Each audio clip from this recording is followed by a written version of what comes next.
my shoes and out the door. 5, I'm alive. 6, 7, 8, feeling great. Hello and welcome back to Beyond Your Wildest Genes podcast. My name is Dr. Noah DeCoyer and I am your co-host. Today I'm super excited to have my fellow Primal Blueprint Coaching Program graduate Michael Rutherford on the podcast today. Great to hear your voice again, my friend. Hey, how's it going? You know, I don't know, maybe 2-3 months ago we had a nice long chat, and I felt like we were already doing a podcast interview, so I figured I should have you on as soon as possible. It did kind of feel like that. But let me do your bio and then we'll get started, okay? Sounds good. Great. So Michael is a lifelong athlete with an extensive history in exercise and nutrition. Michael credits wrestling at a young age to helping him build his mental game. From the encouragement of his father at an early age, he read many books written by authors like Tony Robbins and Larry Winget, further developing his mental mindset. Michael dealt with IBS for over 15 years and hypoglycemia for 3+ years until he found real food nutrition with the primal blueprint. Both the IBS and hypoglycemia were gone within the first month of these dietary changes and have yet to resurface again. Wow, that's a short but sweet bio, Michael. I tried. I've written some long ones, and I was trying to keep it short and sweet here. All right, that's good. Those are easier to read, believe me. So let's start with the first question I asked just about all the guests. Michael, and this is what our discussion was. What's your story? How did Michael become the Michael I'm speaking with today and the audience is listening to today? Yeah, I mean, like I said, I always grew up in sports and being an athlete. And so, I mean, with that, definitely, you've got to be, mindful of what you're eating, how you're exercising, and really how you prepare your mind for that, And so I've always kind of been trained in that. I had a really good coach in wrestling in high school, he was actually a firefighter and competed in the firefighter games, and he was super tough and always was pushing us. I mean, to the point of it was probably unhealthy, but in a physical aspect, but what that did for our mental state was incredible. I mean, we'd go out on, endurance training days and we wouldn't stop until someone puked. I mean, he would literally bring us to the point of our body physically telling us no, far beyond when our mind was telling us no. Our mind is there to do one thing, and that's to keep us alive. It's to keep us out of danger. And so anytime it feels danger, it's going to say stop. But our physical capabilities go so far beyond what our mind thinks we can. And when you retrain that, you really open yourself up to just so much more in every aspect. And I use that a lot, with people I work with. I love using physical barriers to open up their mind in so many different things. And how about some of how did that lead into some of these clinical problems you had, like IBS and hypoglycemia and such? Well, I could probably, the horrible dietary changes and choices that most wrestlers make probably did not help my IBS at all. I also dealt with lactose intolerance and just continued to eat dairy because I thought it was really good. So I'm sure there's so many different things that contributed to that for sure. As I graduated from, school and I went into the culinary field as a career, I was really just eating crap food that just wasn't good. I was living off of, frozen foods and whatever I was eating in the restaurant. So fried foods and soda and coffee, and just going off of that, and just loads of carbs and sugar and soda to get through my day. Cause I was working 12 and 14-hour days on my feet, and, just in high activity situations. And so I just needed this. And so, yeah, that definitely, I know exactly where the hypoglycemia came from. It was just this roller coaster of shoving carbs and sugar into my face. And then I've always, because I've been athletic, I've always been naturally lean. I've never had a problem, maintaining weight. So I was just like, I can eat whatever I want because my weight won't go up. And eventually that started to become not true even. The IBS, honestly, that's something I was dealing with since I was at least an early teenager. So to the point that I just remember, being 10 years old and like tears in the bathroom because it was so bad sometimes. So it was definitely from a young age, and I just didn't make smart decisions that made that better.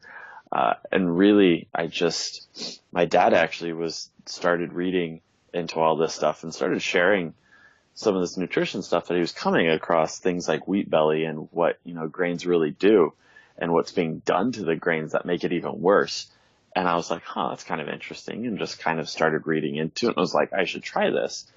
And I didn't even think like, oh, this is going to help my IBS or my hypoglycemia. I was just like, let's try this because that sounds like it would be a whole lot healthier than what I'm doing. And all of a sudden, after about a month, I realized I hadn't had a case of like really low bad blood sugar in weeks. And this was a regular occurrence, if not daily, at least multiple times a week. So to go several weeks where I couldn't remember the last time it happened was incredible. And I've, had digestive issues so bad that I've called out of work. I had a 20-minute drive and had to stop 4 times on the way to work one time. I've had cases that it was that severe. And all of a sudden I realized, and I hadn't had any problems in the last month. I was like, this is incredible. I can't remember the last time in my life I've gone a month without, any kind of issues like that. So it was really just extremely eye-opening for me. And I just started digging in. And I think in the first year, I read over 30 books on the topic. It was just, I couldn't get enough. And that was when I realized I had to do something more than just read books. And that's where I got into the Primal Health Coach program. I'm now going through the Nutritional Therapy Association's program to become a practitioner in nutritional therapy. Excellent. When will you be finished with that program? November. Great. I'm halfway through right now. Excellent. And it's worthwhile? You're enjoying it? I do. I think it is even if you were to never use that information to help others, simply for yourself, just the amount of real information and practical information you get from it is astounding. Cool. That's good to hear. Now, you talk a lot, and we've talked a lot about the power of your mind, mindset. You mentioned your dad as a big influence. When did this power of your mind and its influence kind of really first become important in your life, and when and how do you integrate that? Yeah, for sure. So definitely, this was something that I was very fortunate in that it really did start early. My dad kept a library of these, type of self-help books, and not the, pat you on the back, you're a great person kind of self-help, but really getting down to the root of this is in your hands. You have the power to make your life what it is. And he really kept a library on them. When we were young, I had siblings growing up, that he had, price stickers on them that he set for us. And if we were to read the book and do a report on it, that we would get that value. And that was kind of our way of earning money as a kid, instead of just normal chores around the house. We still had our chores. We just didn't get paid for them. And so this was kind of our way to earn money as a kid. How old were you when your father? I started when the first book I read was probably around 12 or 13. Do you remember what that book is? I would venture to say it was from Tony Robbins, because and I could almost argue this even started sooner. When I was in fifth grade, whatever age, it's probably around 10 or 12. It's probably around that age. We actually flew to Hawaii for a week to go to one of Tony Robbins' seminars that he was doing at the time. And my parents went to the adult part of it, but they actually had a kids section, where you went and did, I was 10 or 12 years old, climbing on, rope courses and, balancing on those and doing teamwork building exercises. And we climbed a 50-foot telephone pole to jump off of. We were connected to cables, of course. We walked on, hot coals, all kinds of crazy things that really take a mental state to do. And they were doing that with us. We broke, a board in karate. I had Tony Robbins sign it. I still have it. So just really cool things that they were instilling into the kids of the people who were going to the main conference. And so it's literally always been a part of my life that I just have always had, and it's carried into me. Like I said, I had the wrestling coach that really pushed us, and, made us see and feel what we were capable of beyond what our mind could think. And so it's just, I've always utilized that. In wrestling, my senior year, really the pinnacle of what I felt my career, even though it was a small victory, as far as what most people would look at, was my senior year district championship. I had to, and I knew I had to face off a guy that I'd lost 4 times in my career. I knew I was better than him, but he was just jacked. He was strong. He was about 3 inches shorter than me and just balls of muscle, like just muscle everywhere. It just wasn't natural for a high school kid. And it was really difficult, but I knew I was better. And literally the only thing I trained for that year was to beat him. I did nothing else. And it was, I will push myself to be better conditioned than him all year long. I will not let him make me tired. And I will just go and go and go until he's so tired he has no strength. And I lost to him 4 times in my career. And that match, the only one that ever really truly mattered to me, was the senior year district championships. And I beat him in the final period. We had 3 periods in high school wrestling. I beat him in the final period. And probably the last 30 seconds, I finally overtook him in points because he was just so exhausted. We'd go out of bounds and he was sitting there barely able to get up, and I was running back to the center. I was just as tired, mind you, but I told myself mentally, I will not let him see me tired. I will be better and I will be faster and I will beat him. And eventually I did. and I've just had moments like that in my life that I just said, this is what I'm going to have. This is what I'm going to get, and I will get there. At 19 years old, I got offered a job in a 5-star, 5-diamond restaurant in Washington, D.C., or just outside of Washington, D.C. I was the youngest by 3 years there. Now, I'm sure other people my age and, around that had worked there previously, but at the time, I was the youngest by 3 years. I was well outside of my ranks. But I just said, I want this job. I got in, I got the offer, and I have never worked so hard in my career just to keep up. Not even to be ahead, just to keep up. But it pushed me, and it's taught me so much, in that career, to be able to just keep going and do these things. And it's really crazy when you just don't let the negative things really get to you, what that can do. I have so many questions on that. Where to begin? So let me start here. If you have this primal nutrition cert and you're working on more nutrition, you work with clients. You also have this background in the restaurant business. What would you tell an aspiring chef about nutrition, about the work hours, about that profession? Honestly, if I were to tell someone who was an aspiring chef about that industry, it would be to get out. If they wanted, and that's what I'm doing. They don't match. This lifestyle and that lifestyle, they're just 2 things that don't match, honestly. There's definitely ways to do it.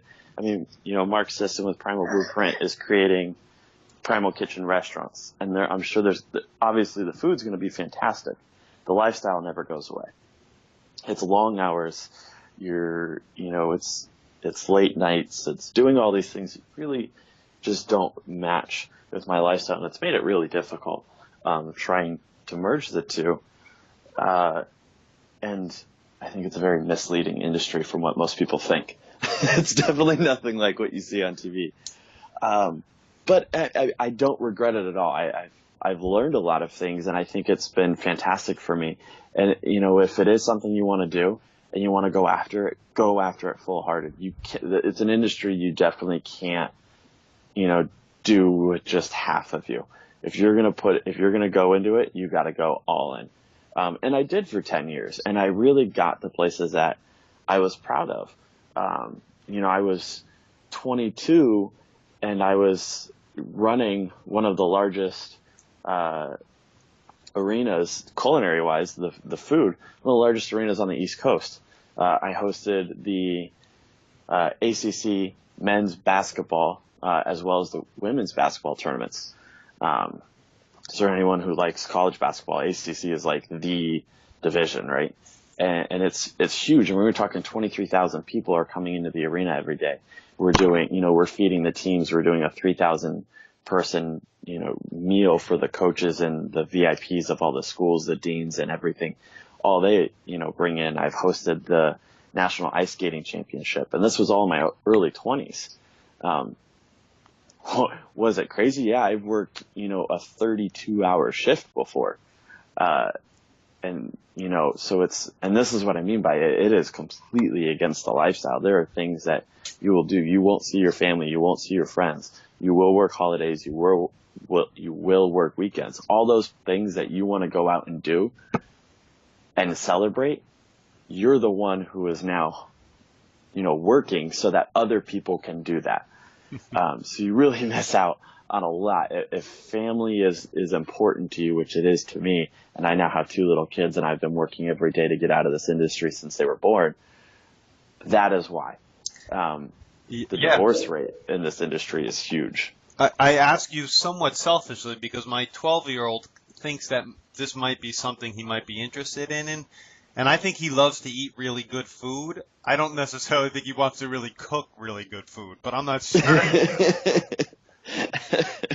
Yeah, I mean, honestly, and especially kids, or anyone who asks like, oh, how did you enjoy culinary school? Did you go? Every single time I say, don't do it. Every day of my life, I wish I would have gone to just the local community college who had a great program for 1/10 of the cost. For a reference, I was lucky enough to at least get my associate's degree and not just a certificate from my culinary school. But that associate's degree, a 2-year degree, cost me $43,000. I hear you. I hear you. We're going to the local community college, again getting my associate's degree, and was a really good program. They had just remodeled their kitchen too. I think would have costed me about $6,000. So it's just, it's one of those things, and I got sucked in, and a lot of people do.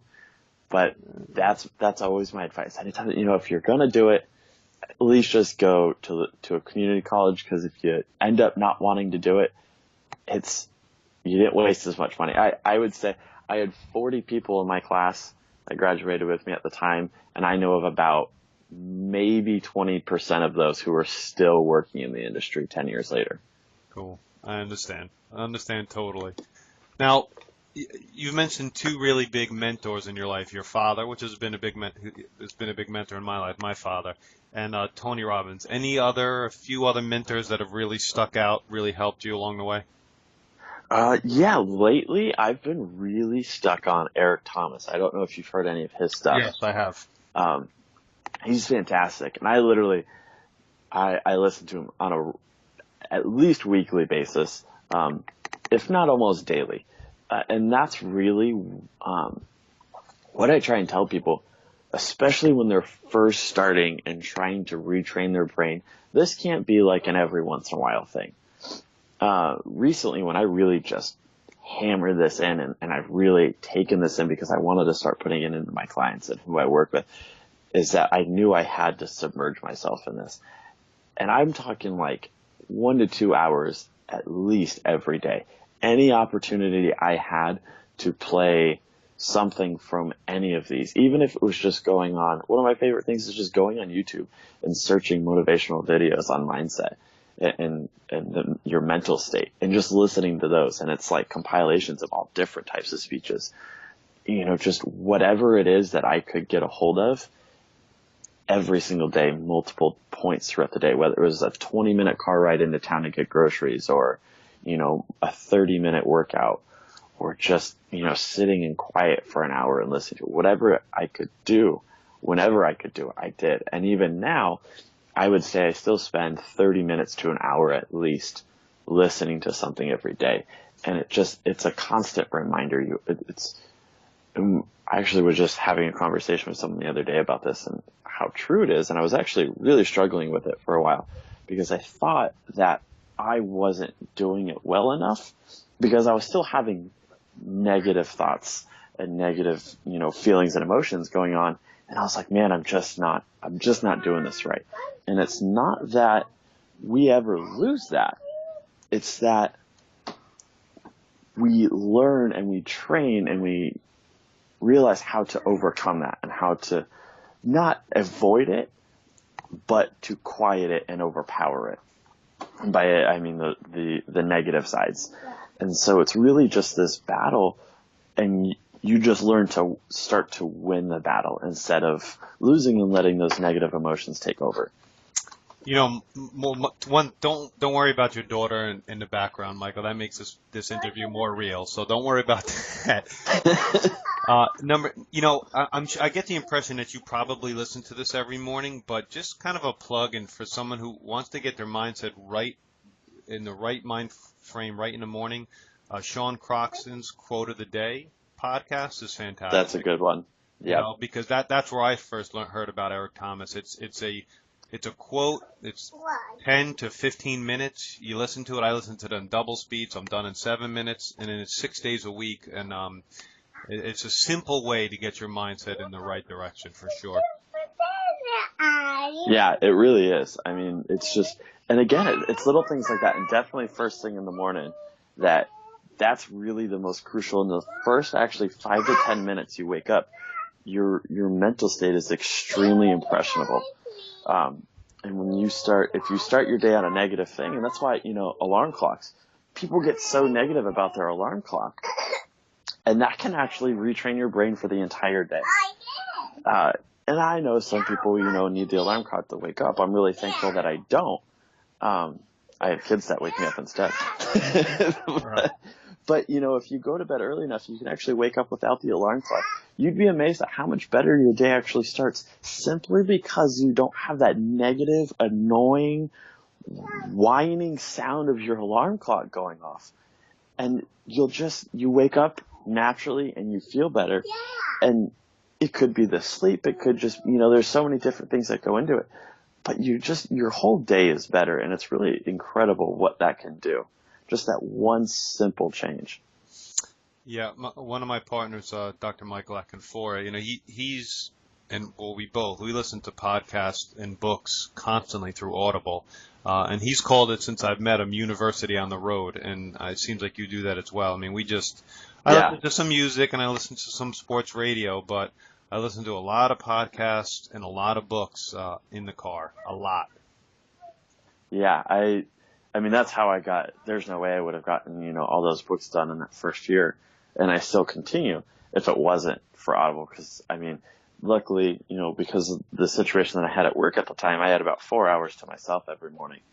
And I'd be walking around the kitchen with headphones in, and the next person would walk in the day and be like waving in front of me because I'd just be so immersed in it and not even hear them.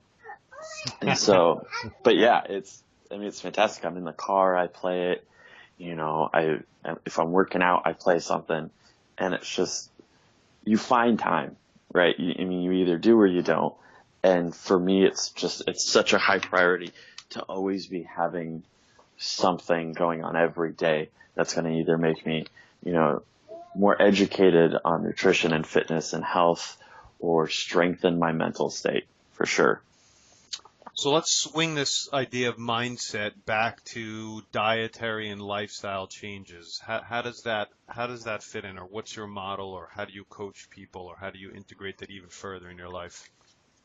Yeah, so I think really what I've told people, I was struggling because I was getting these people they get into it and they get really excited, and within a couple weeks sometimes it would just flop. And we see it all the time. Look at New Year's resolutions. I think Tony Robbins put out this quote. I think it's by like January 15th. Like 80% of people have already failed their New Year's resolutions. 15 days for an entire New Year's resolution. That's rough. But it's not surprising because people just pick these things. They'll pick really weak things. For instance, if someone says, I want to lose weight, they don't pick how much. They don't pick why. They just say, I want to lose weight. Well, if you lose a pound, your mind has already triggered. Boom, I've done what I needed to do. And it's easier to give up. It's easier to stop. So really, one, just being specific about what it is you want. And even more beyond that is figuring out why. And most people don't go far enough why. They kind of get this like surface level why, and they don't really get deep, and so really digging down and figuring out deep.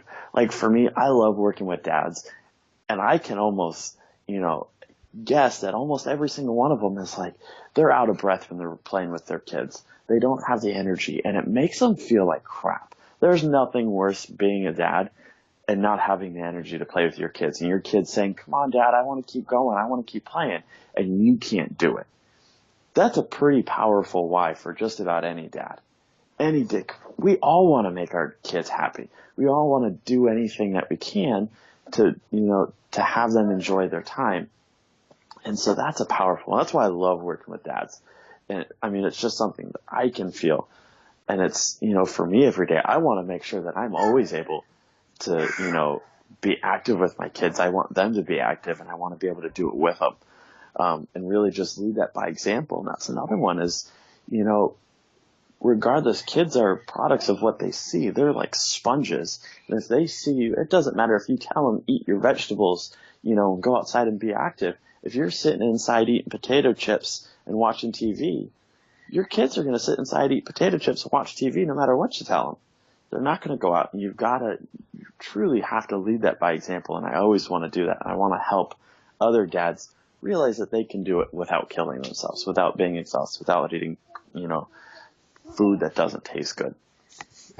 I couldn't agree more. Now, I asked this question to Dr. Alvin Dannenberg last week. He's also a Primal Blueprint graduate and functional medicine / dentist. Yeah. How do you, from when you wake up to the end of your day, how do you plan your entire day? What's your routine? So we actually are quite routine in this house for the most part, because I have twin toddlers. So it's hectic if I don't have schedule. And so it's like, I can give it down to the minute if you want to just about. But yeah, I mean, we get up,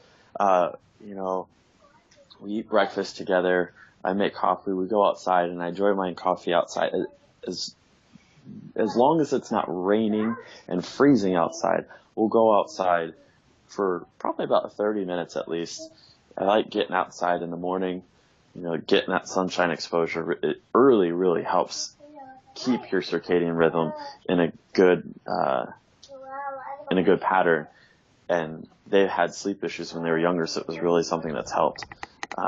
So we get outside, we have sun exposure, I drink my coffee, they run around, we water the garden, we come inside, we might go run some errands, we have lunch, and then they nap, and I get work done. I either get work done or go work out, and we play in the afternoon. If I work, then, I'm actually separated with their mom, so I have them in the beginning of the week when I have my days off, and they go to their moms on the weekend. My work days, I work 4 long days so that I can have 3 days with them. So my work days, I get up and eat breakfast, have some coffee, and go to work for 10 to 13 hours, come home and go to sleep so I can do it again the next day. But yeah, I mean, the days that I have them, it's worked in play every day. It's just enjoying. We read books and just trying to really, my 3 days with them are just centered on them and keeping their schedule and making sure they get what they need, which coincidentally enough, what kids need is what we need more of. We need more free time. We need more outside time. We need time enjoying books, enjoying simple books, that are just fun to read. And so it's really helped me, and it keeps me de-stressed, as much as it is raising 2 toddlers. It's, doing those things keeps me de-stressed. I get to go outside and, just play in the park and do all those fun things. I could absolutely see how you have your hands full for sure. But yeah, it's great. And how can our audience find you and reach out to you, Michael? Yeah, so I'm on Instagram is really my biggest social media that I bring clients to. And that is the Superhuman Project, or if you look up Michael Rutherford, it's really the easiest way because I think I have underscores that I had to use in order to get my name. But if you look up Michael Rutherford, you can definitely find, I'll pop right up the Superhuman Project. My website is the super-human-project.com. And you can find me there. I've got links to social media there. So that's really kind of the hub. You can reach me by email there and all that great stuff. But yeah, it's definitely, Instagram and the website are my go-to places. I do run as well as a Facebook group that's really meant for just dads. It's all, I throw in my business every once in a while. And I let everyone, that joins know that up front. But really it's just a place it's specifically for dads. And I honestly don't remember. I think it's Superhuman. I think it's Super Dads and it's, Real Food and Fitness just for dads. And it's just a place for, dads to come and just have, a place that can be, just an accountability place or just support and just learn. I feel like moms, there's mom groups everywhere. And especially for, moms trying to lose the post-baby weight, and there's groups left and right. And I was really just not seeing a place for dads and, who wanted to be healthy. I feel like oftentimes we kind of get forgotten about. Yeah, I totally agree. I think some of it is just dads are kind of, or just guys in general are often, kind of afraid to speak out that, they want to look better. It's almost become socially acceptable for women to want that, to chase after that vanity, or, even if it is just vanity and they just want to look better, or if they want to feel better. And I feel like, as guys, we've kind of been left behind in that. And so this group is just kind of like, hey, it's okay to want those things. Let's support each other in that and just go after that and share. I share a lot of free stuff in there. I do a lot of the videos that I'll post other places. I post in there.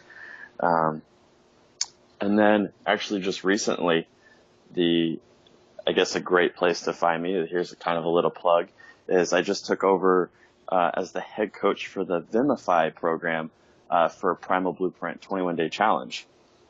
So it's a really awesome program. It's $10. That's $9.99. And you get access to the whole 21-day program. There's day-by-day steps and actions and goals. I'm there as daily support. It's a whole community. There's usually, 60 plus people that are doing this challenge with you, and it's just all in community. It's a really great program. It blows my mind that it's available for $10. It's just, what you get, walks through all of the key concepts and the primal laws and gives you actions. Yesterday was sprints, so that was the action of the day. We were talking about sprints. I do a daily, 5 to 7 minute video, just kind of, explaining more in detail in my words, whatever that daily post is about. And I love it. I think it's a great community. That's been really fun this month. All of the Primal employees are going through it. So all of Primal Kitchen and, the Primal Blueprint and all those employees are going through it. So it's been really fun to have them along. This is actually my first month and they were doing it. So it was kind of nerve-wracking in the beginning, when I found out, but it's been fun. Yeah, I mean, I'm looking at your Instagram just for everybody. It's the_super_human_project, and then that Vimify link is right in your bio, so it's right there. Yeah, and then the Facebook group is Superhuman Dads dash Nutrition Fueled Fitness for Dads. So it's a small starting group, but it's great. I love it. We get guys in there who are just asking questions about what's a good workout for them, or just any kind of question. that's related to health and fitness, and whether it's scheduling and new dads, how do they find the time, and just whatever it takes, and whatever it is, it's there.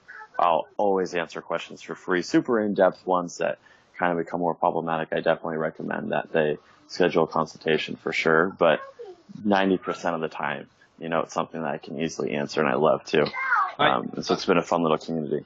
I agree with you with men, and I mean the first course we created was a men's course, so we are forgotten at times.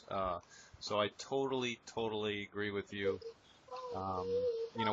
We created a course, being Superman, so I got it. Yeah. Totally on the same page with you on that one for sure.